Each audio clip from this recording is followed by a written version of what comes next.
Escalation Protocol is continuing our emphasis on making the end game really, really fun and really, really rewarding. There were some things that the community's really been asking for that we've been wanting to address. One of the big things is challenge.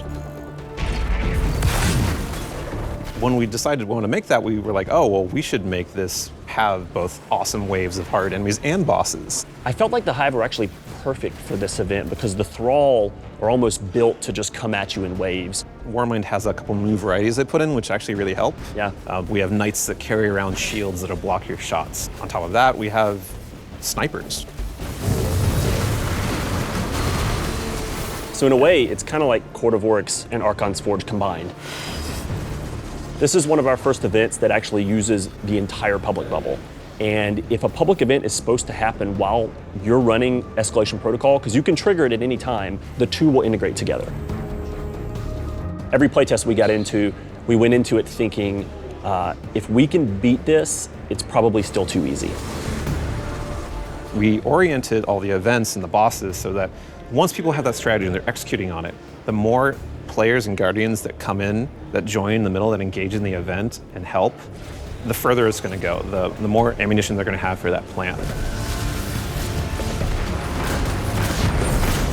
So it requires some moments that people are shouting out at each other, that are communicating about what their state is. And then you fail and you have to look at it and say, okay, what could we have done slightly differently to have gotten over that hump? You reorganize, regroup, swap your weapons out, and then go back in and try again.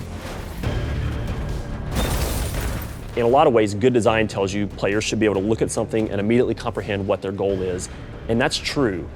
But there's also a part of design that's mastery. And you see something and you think, I don't quite get this, and you let your brain put together the pieces. And that was really interesting to tune for this event. So there's a moment we have to go clear some shadow rifts every single level of the event. There's 7 levels in the event. And that gets harder and more varied over time.